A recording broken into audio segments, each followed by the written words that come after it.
morning, everyone. So we're going to begin the webinar on Discover Your Statistic Tools. My name is Karina McNish, and I'll be showing you all the different tools that are available to you. So at this moment, everyone should be able to hear me and see my screen. If you do have technical issues during the webinar, the best way to resolve them is to exit the webinar and enter again. Unfortunately, beyond that, I won't be able to assist you. If you still have technical issues, I'll invite you to call the Centris Help Desk, and they'll be able to help you with your technical issues. To reach them, once you're on your dashboard, you have at the top right corner the question mark with their phone number. So if you have technical issues this morning, you would be calling them. Other than that, you have all the other ways to contact Centris for other needs at other times. So during the webinar, feel free to ask questions. Maybe if you could wait at the end of a section, so we're a bit more structured. Usually I cover everything, but feel free to ask questions or to repeat anything. I'll be happy to. Just before we begin, I just want to show you, if you did not know or register through here already, on the left side in your dashboard, you have the training section. And that is where you can register for webinars like today. So you can select the webinar and the tool that you're interested in and the language if needed, and see the upcoming webinars that you can register to. So we're going to begin today with the different tools that you have. You have the Centris Counters, the Centris Statistics, the Communities tool, the Matrix Counters, and the Matrix Statistics.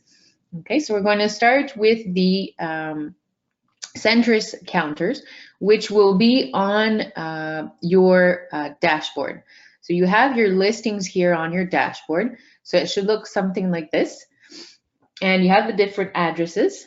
And on the right side, you have the three dots, and you can click on the listing and you'll be able to see the counters. And what the counters will look like are like this right here. So you can select the property, and then you can select the period. So you can select the past week, the past month, or since you've listed the property.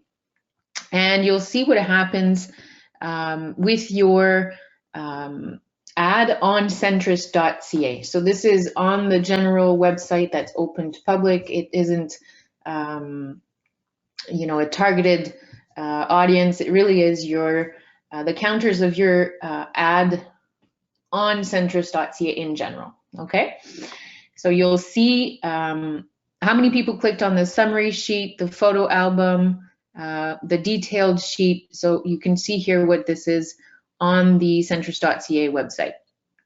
Okay, who went further and clicked to have the detailed sheet. And what that does is, if you've noticed, is you'll receive information request by Centris, and the client will ask for a detailed sheet. So you receive an email. Okay, so that's counting how many people reached out, and then how many people went and added them to their favorites, and then how many people shared. So how many people shared your listing on social media or via email. Okay, so this tool is really to monitor the general activity of your ad on Centris.ca. You can program a report, so an automatic email that will be sent to your clients every week or month if you would like, to give them this information so they know how well their ad is doing. Typically, listing will have a lot of clicks and activity the first week that it's listed. If you haven't sold the property and it's been a few months and you're sending these counters to your clients, they'll see the sharp decline eventually after a few months, where there will be almost no activity or clicks on none of the different options on the ad here. Okay, so people have seen it. They're not looking at the pictures anymore. They're not looking to have the detailed sheet. Okay, so you can create this automatic email, and it's an easy way for you to follow up with your clients without in an automated way, so without you actually having to do it every week. So this takes out a lot of work and saves you time, but also gives your client a good experience.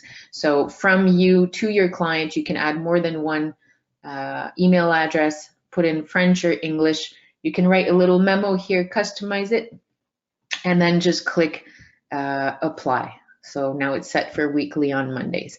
Afterwards, you'll be able to come and edit this auto email. You can, in your dashboard here, you're also going to be able to change the frequency, change the memo, or cancel the automatic email if you needed to. Okay, so that's what the Centris counters are. If you have any questions on that, feel free to ask me now. But just keep in mind that the Centris counters count the general activity of your Centris ad like this here on the internet.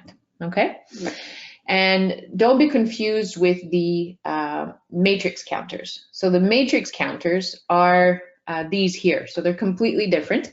So these are the activity counters for your targeted clientele. So these are the number of clicks that people have had clicked on your listing, that have been sent your listing by their broker. Okay, so the brokers representing the buyers who are looking for a 3-bedroom home in Laval, for example. They have been sent your listing, and this is your targeted clientele's activity. So you have 91, it was sent to 91 client portals, so by automatic email or just regular email. There are 82 client views, and then there's there are 2 unique visitors in the past 7 days and 7 in the past 14 days. So this is, you have to differentiate the clicks here, so between unique visitors and client views. So this could be the same person that looked at the listing 82 times, and this is unique visitors. So you only have 7 and 2 for this listing. So this listing isn't having a lot of traction, and you do have 201 brokers that looked at it. But out of the 201, we can understand here that there are most probably only 81 brokers that sent them to their client's portal. Okay, and then out of that, in the client portals, there are only 3 clients put the listing in their favorites, 2 in their possibilities, and 6 trashed them. Okay, so these are very important counters because it's your targeted clientele. If you don't have a lot of traction there and the numbers aren't good, you probably have to adjust your listing. Okay, the Centris counters, as I mentioned, are for the general activity of your listing on the internet. So your listing could have a lot of activity, but for different reasons.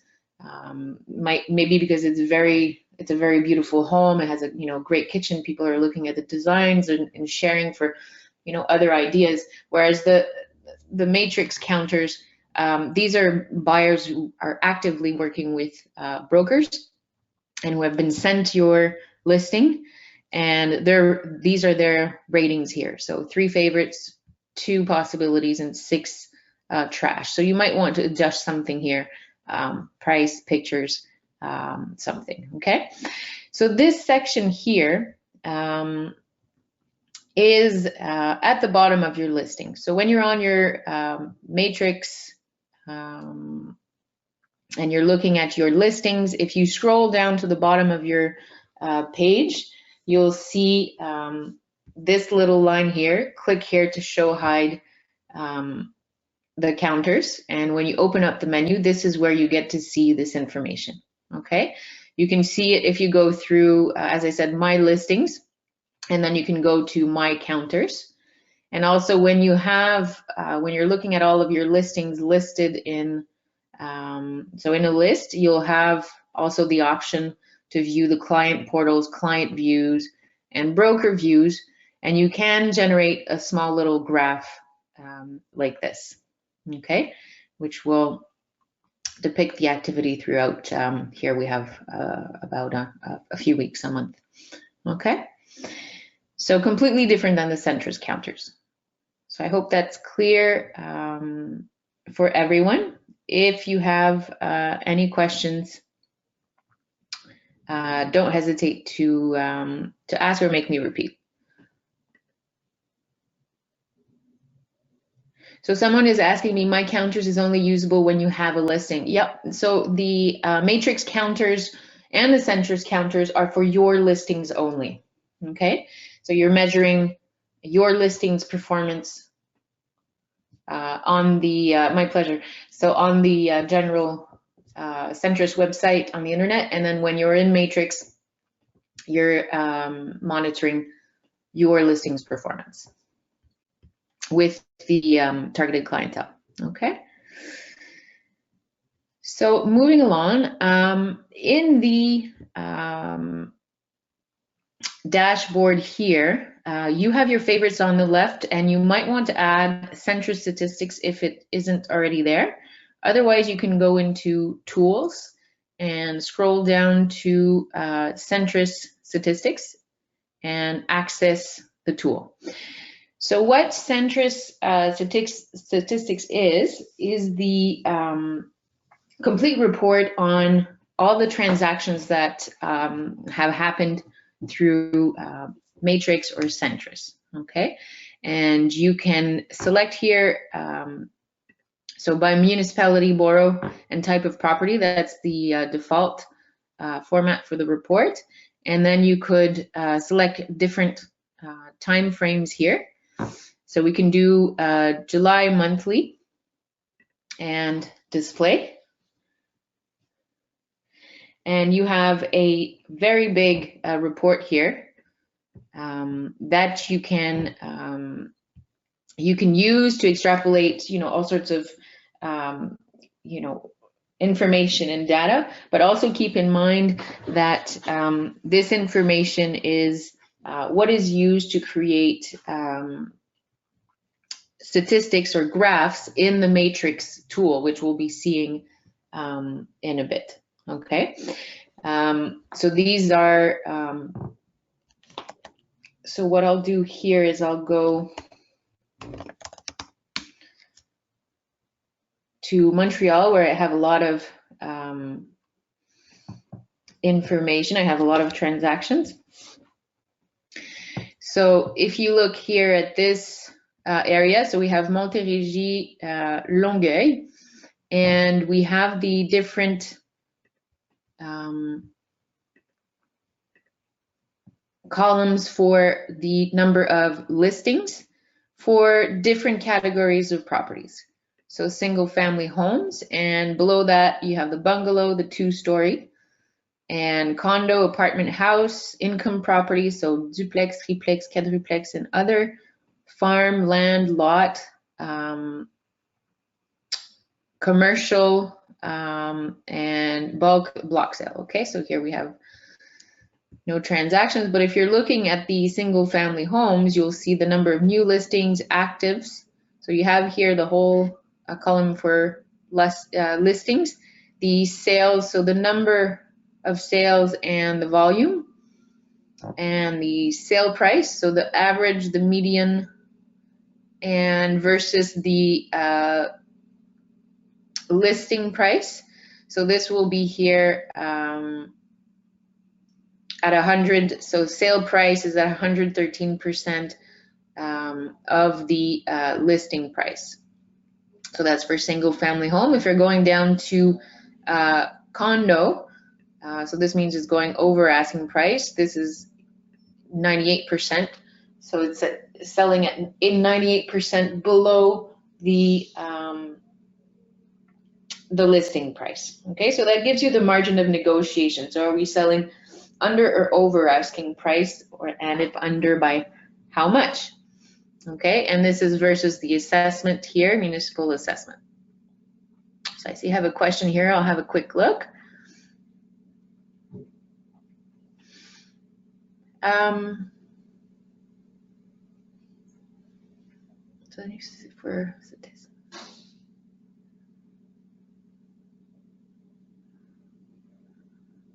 I'm not sure I understand your question, Brian. And somebody's asking me what constitutes a new listing. So that's within the month.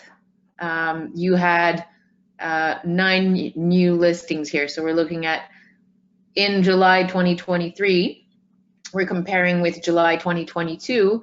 So in July 2022, we had 10 new listings, and here we have 9 new listings.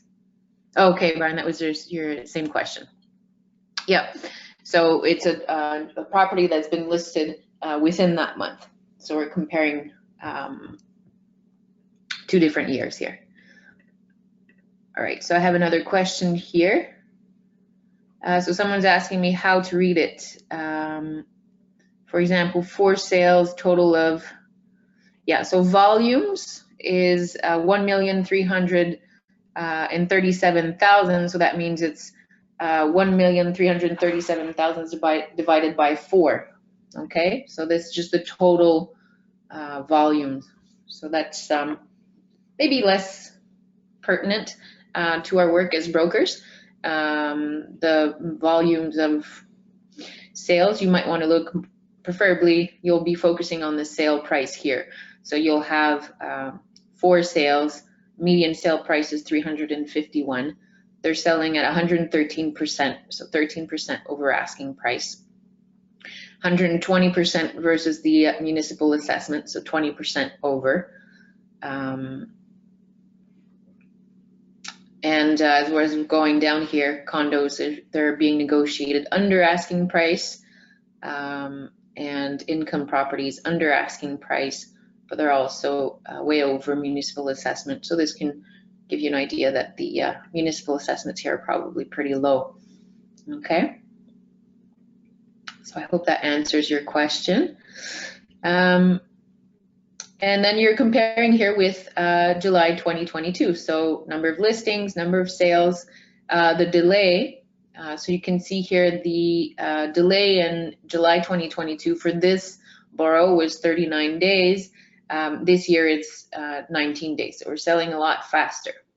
Okay.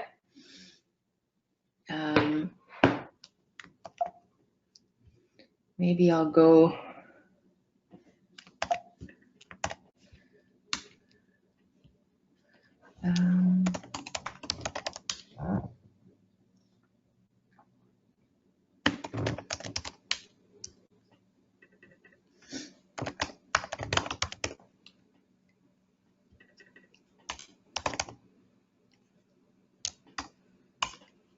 Okay, so I see I have another question.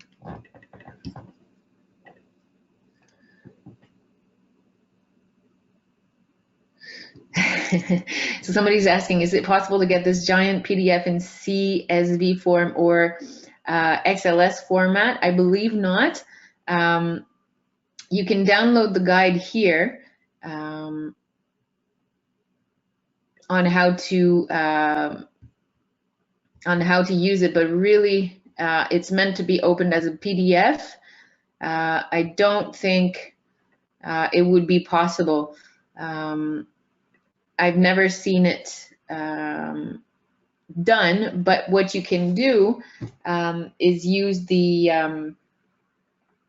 statistics tool in Matrix, which we'll be going to in not too long, and that's an easier way to read and compile the data. Yeah, so people are saying, yeah, not a great tool indeed.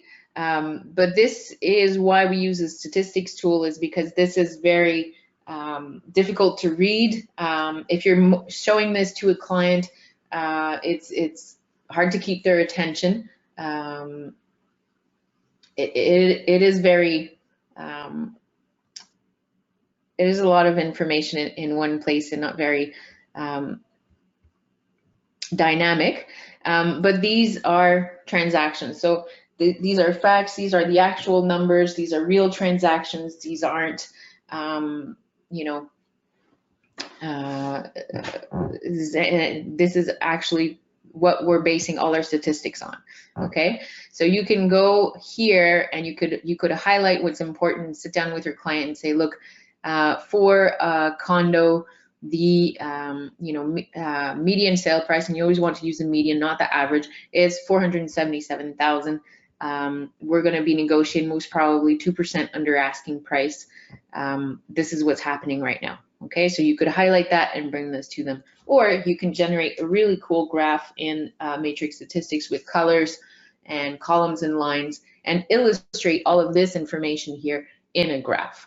But we do want to let you know that this is available. This is what the graphs in Matrix are based on. So transactional data, these are 100% facts. So this is available to you if you want to use it and read it this way.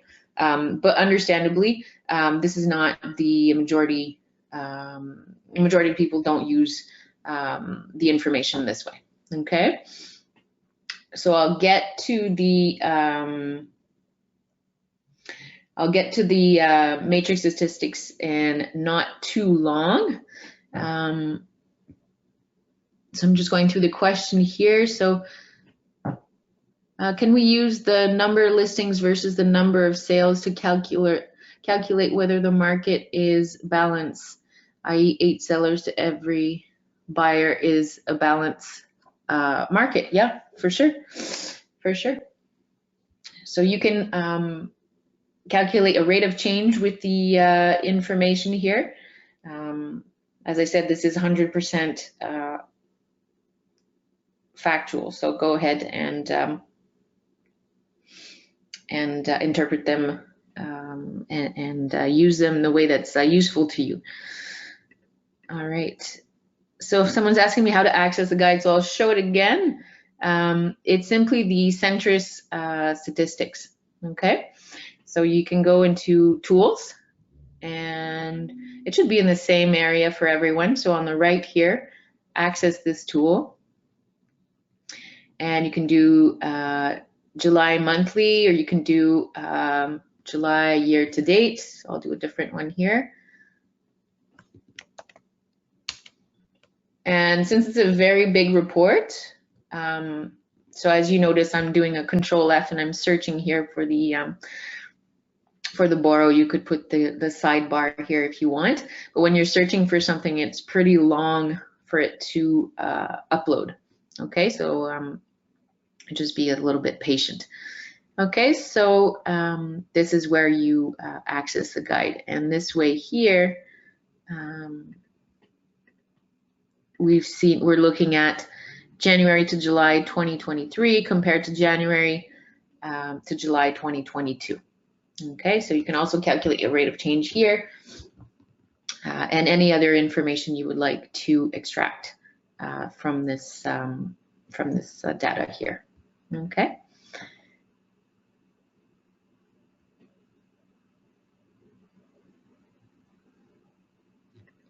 All right. Somebody else is asking me, can you choose your time length, say last 6 months?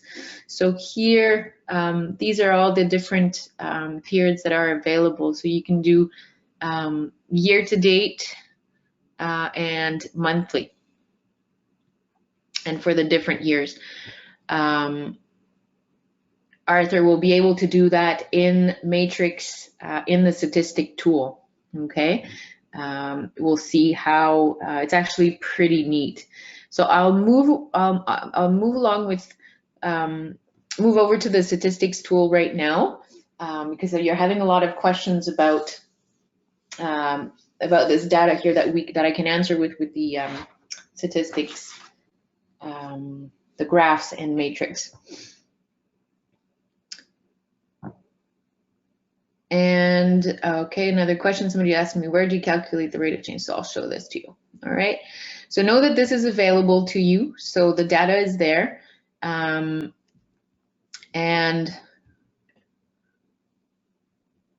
probably a better way to illustrate the information here is to go into statistics. So before we click on statistics, I'll ask you to click on view the guide. And here you have, so it's 4 pages. If you click on the English version here, it's the last 2 pages are in English. So for the person asking about the rate of change, this is how you can calculate it here, okay? There's an important note about seasonality. So be careful when you're comparing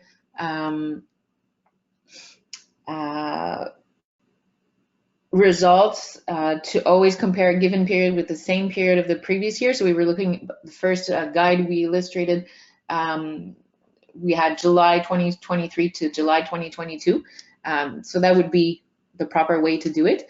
If you're comparing the month of July to the month of March, there's a big seasonality factor to take in count. So as you know, there are a lot of listings and sales in the spring, and then in the summer, there are a lot less, usually there are a lot less for many different reasons. So we're past the 1st of July moving date, summer holidays, construction holidays, all of those are to be considered when you're analyzing all of this data, right? So please be careful with that. You also need to have enough results to be able to come to a conclusion and establish a trend. And then you also have several definitions here that are available to you. So what is the median price and the average price? So we recommend to always use the median price because the average takes every single price, for example, and will give you an average, whereas the median will single out the extremes. So if you have an unusually low sale in a neighborhood or a very high sale, so typically everything sells for $500,000 in your neighborhood, and you have $1 million sale and a $200,000 sale, those are 2 extremes, and the median will eliminate those extremes, okay, and give you a more representative number for your neighborhood, okay? So isn't very long, it's only 2 pages, but very important for you to read these before using the statistics tool, okay? I'm gonna look here, okay, no questions for now. So I'm going to dive into the statistics tool. So this here is how to illustrate the big report, okay? But you have a lot more options to customize your the information here. So we were looking at, so Montréal, le Sud-Ouest, let's do a year to date. So what we would do, we can choose so it's easy. On the left, you have 3 tabs, and on the right, you have 3 tabs. So you have to do the search criteria at first. So we can I'll do condos, and then I'll go down to the borough we had illustrated here. And I'm using these because there's a lot of data, a lot of transactions. And then you can fill out, you know, if you have to, the number of bedrooms, number of bathrooms. And this is what is available to you by default, okay? If you want to generate something more specific, there are additional fields you can add below. I'll get back to that later. I'll go, we'll start with something a bit more simple. And now we have to ask on the left here, so what system preset are we looking to illustrate? So we have some suggestions here. So average selling time, median price, number of active listings, number of sales. So I'll do median price. That's often something we want to look at. And now it's possible to click on generate. So I'll click on generate. So now I have this graph here. Now by default, the system illustrates the past 5 years. So what I'll do, and here you have a little recap of what you've selected, so your search criteria. So what I'll do here is I'll go on the Customize tab, and this is where everything is, okay? I'm gonna have a look, there's a question here.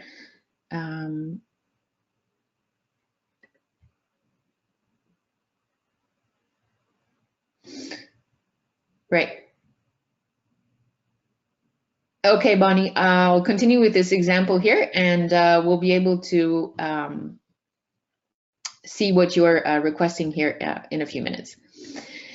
So here we have the past time frame, as I mentioned, is past 5 years, and what we were looking at in our report were year to date. So in the time frames, what is suggested to you is so year to date, past 12 months, previous year, so 2022, the last 5 years individually are all available here as, so these are just shortcuts, right? And then the past 5 years and the past 10 years, and then you can customize. So you can do whatever time frame you would like, okay? And you can go to back to 2014, okay? So what I'll do here is I'll do year to date. Sales price is median, and so it's grouped by primary year. So now I have a matchstick, so this is useless to me, right? And the reason is because it's grouped by year. If I'm looking at 1 year, then you have to display it by month. So I'll click generate, and now I see by month what has happened in that borrow, okay? Now you can go in the advanced options and, the style options, and display the values and click generate. So each time you change something on the left here, you have to click generate for it to appear on the graph, okay? And you can change anything you want as many times as you want. So if your graph comes out as a matchstick or a flat line, don't worry, you can try other options. On the left here, you won't break anything, and keep trying until you have the graph that you want to illustrate, okay? Now you can go back into the search at any time and adjust your search. So someone was requesting here to have a specific neighborhood, so for sure you can do a specific neighborhood. So I've changed something here. Now the generate option is available, okay? So obviously when you're creating graphs like this, you want to compare, you want to illustrate, properties that are comparable. So you can go even further, as I mentioned. And so you can say 2 bathrooms and, number of bedrooms and all of this.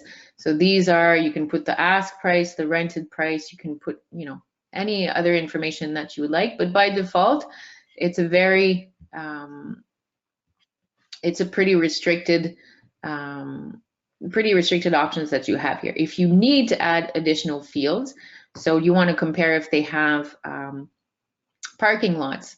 So you can say, I want to compare all the ones that have the sale prices for the ones with garages or with a driveway. Or, so you can click on add and remove here, and you could put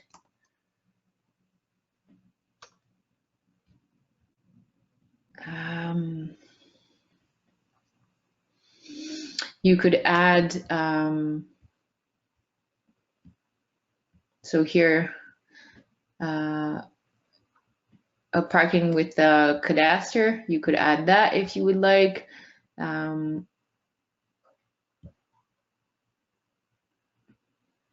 Number of units, you could add that. So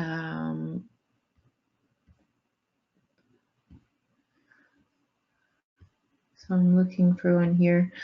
So you could add any feature that you need. So you could put the living area, for example, click on add, and then now it's on the selected fields on the right, and go to back, and in the living area, then you could put your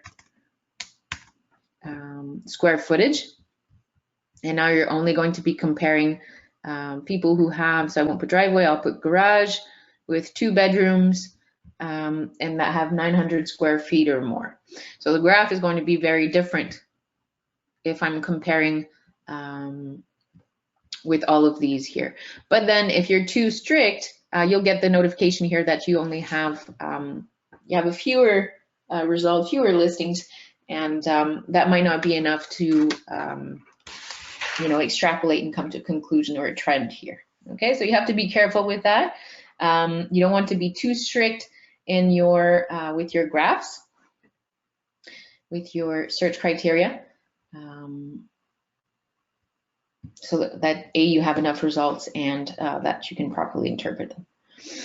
So have a look at the questions here.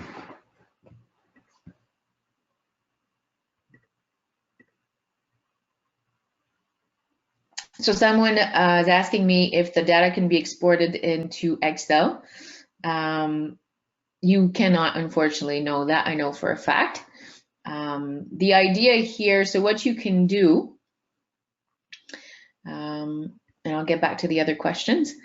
So what you can do here, so once you have your graph, I will do, so I'll go back to my chart. You do have the data that is here. And now the data, typically we don't want to include it because that resembles this big report and we're trying to steer away from that and have something a bit more compelling for our client here. And I'm just going to go ahead here and go into the advanced statistics and add median selling time. And I'll put that as a line and I'll click generate and bring it in the front here. Okay, so this is something I might want to, you know, show my clients. So here I can tell them, you know, the faster I sell the listing, so I'm about at 10 days, closer to 10 days, below 20 days, the higher the price is. The longest it takes to sell, often the lower it sells for, okay? So this is a very compelling graph you might want to keep. So you can either print, and you can print it with the tabular data, or you can send it by email, which will arrive in the client portal. Okay, so those are the ways that you can export the information. So unfortunately, not in an Excel, but what you can also do is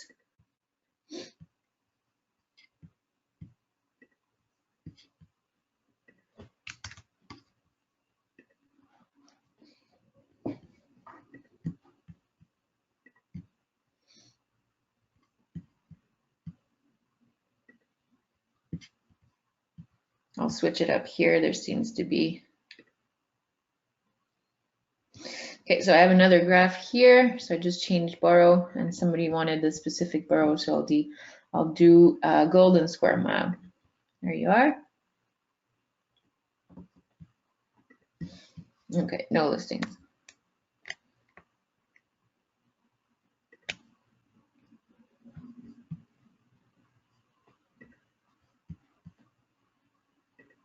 So you can see the mistake. I had nothing, probably because I put a driveway. So downtown to have a driveway is pretty uncommon. So that was the mistake there.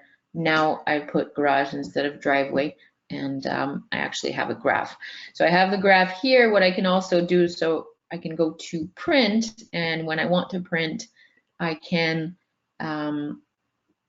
actually print it, or I can save it as a PDF. Okay, so again, not in Excel, but I can save it as a PDF. Okay, then that PDF, I can use it, I can add it in a CMA report if I'd like to.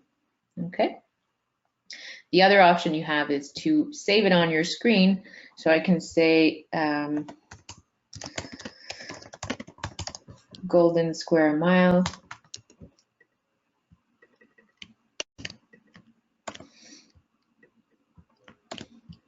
And save with the search criteria with this preset, and I can show it on my homepage stats widget and save here and see it is right there.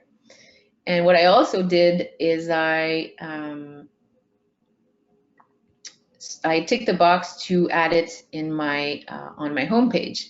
So if you did not know, your homepage is customizable. There are widgets, and what I did here is said, yes, I want it on my widget. So you could have this on your phone, and you click on it easily, have it pop up when you're meeting a potential client in the elevator, and do your elevator pitch based on this graph here and saying, look, numbers are great, selling times are good, this and that, you should sell, there's a shortage.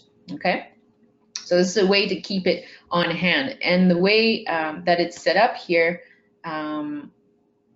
this one is set up, the time frame is year to date. So every time you'll click on it, it will be up to date. It will be, if you click on it in a month, it'll be January 2023 to September 2023, and so on, October, November. Okay, so you can always keep it, and it's always going to be up to date. You don't have to redo it. Okay, if you're doing a specific time frame, you're doing, okay, what happened here to there, then of course it won't be up to date when you click on it the next time. You're always going to be seeing the same time frame, right? That makes sense for everyone. Okay, so I'll move on to the next question. So someone is asking, can we display listed versus sold price side by side the way we do in a CMA? So what we can do here, so I'll do year to date again. So we can do sale price, median sale price, but what we do have is we have the ratios close price compared to the original asking price, the original price, I should say, and then the close price compared to the asking price. So the difference, so this is the answer to your question, Eva. So the close price compared to the listing, to the original price, is this here. So you can see here the percentage of negotiation that actually happened for those listings. So that is what you're looking for. Then just to specify the close price compared to the asking price is the last asking price, so after a price reduction.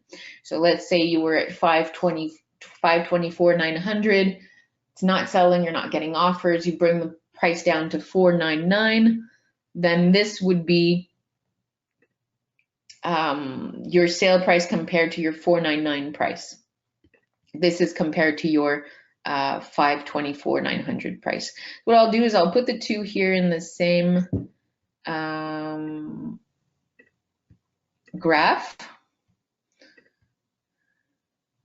So you can see here, so compared to the original price is in green, and compared to the last asking price is blue. So often you'll see here that when you do a price reduction, you sell without barely any negotiation here. So there was 1.5% negotiation. People that did not lower their price, they stayed at a high price, so at that 524,900, they eventually sold, but at 9% below 524,900. Okay, so this is a good graph that you can use to convince clients to list at a more competitive price, and reassure them that they won't be negotiated a lot more, and that you should sell at the market price. Often people are afraid that will happen. If you want to list at 499 right from the start, they say, no, I'm going to sell at 475. People are going to negotiate. Actually, that's not what happens.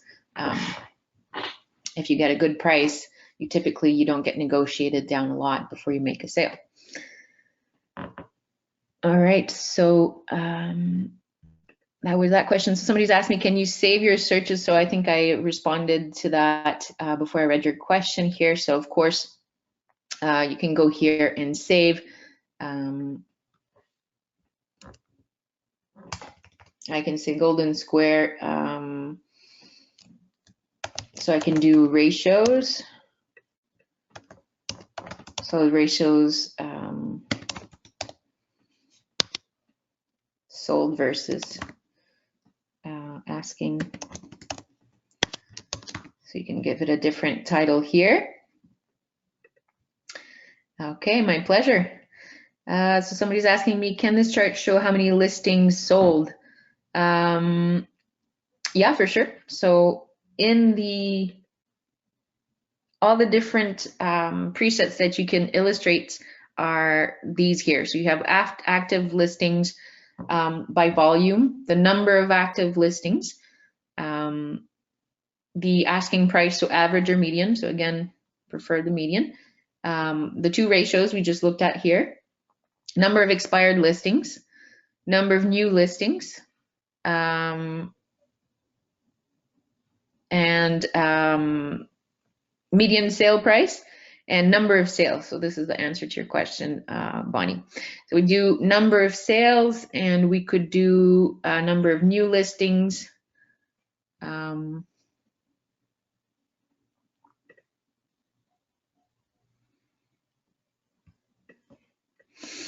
Okay, so we have here number of sales in green. So that's the answer to your question, Bonnie. So we had so 14 in January, then 18, 24, 26. So sales have been going up until June, slowing down a little bit since July. This is for this type of property in this borough precisely, okay? And then compared to the number of new listings, so there were a lot more certain months here of the year, okay? Now somebody's asking me, how am I showing the percentage at the top of the columns? So I have two answers for that, Tamara. So either using the ratios here, that will give you the percentages. There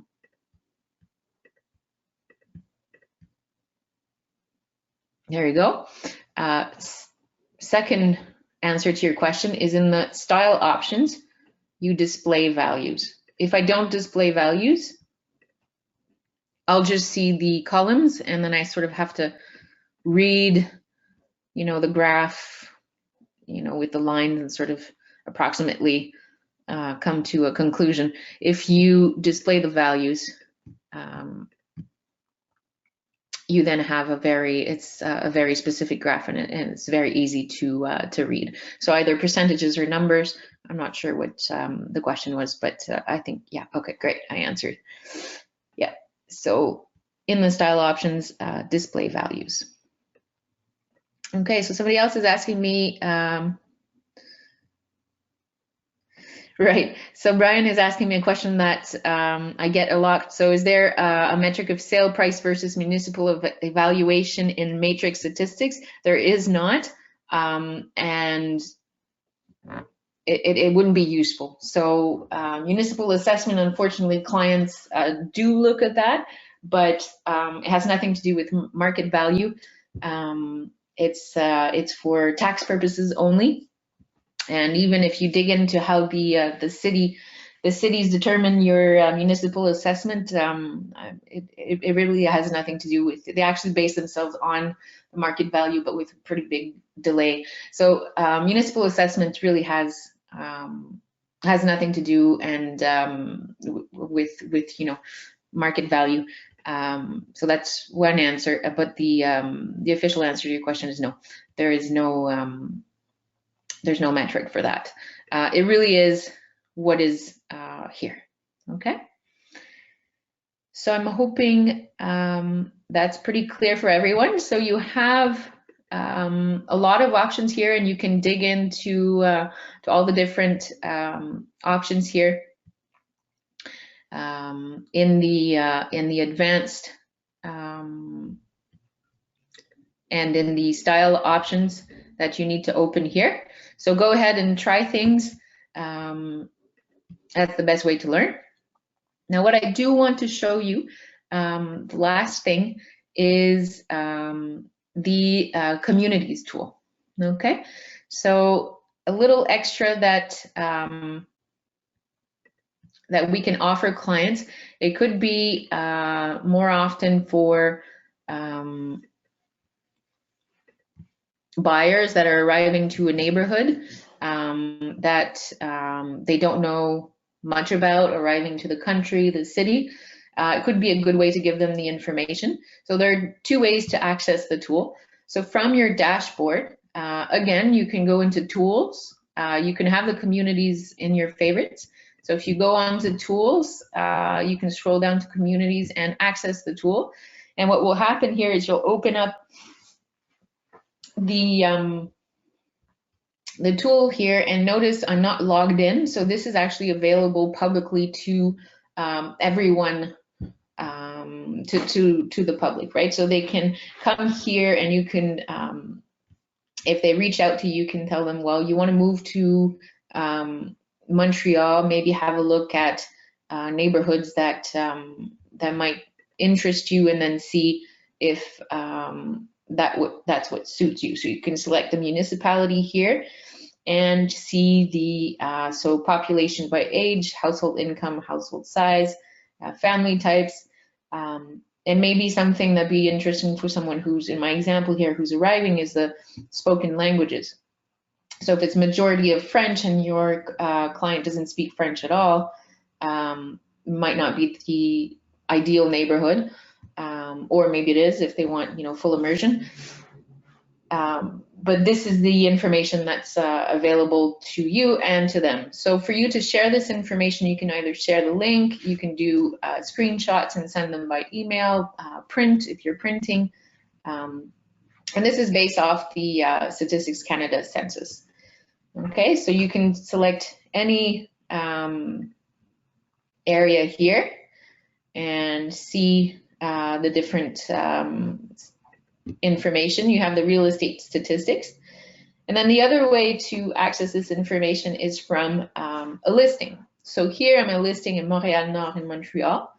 I can go, if you, at the top right corner, you hover over the icons, you'll see here that the communities icon is there. And what will happen is it will give you, to open up the same tool, but give you the information concerning the surroundings of this specific property. So 6335 Boulevard Gouin. All right. So you have so a bit of information here. So what's this? Driving. What's the score? What's the walk score? And then the community profile is here. Okay. And the real estate statistics are also there for that neighborhood. Okay.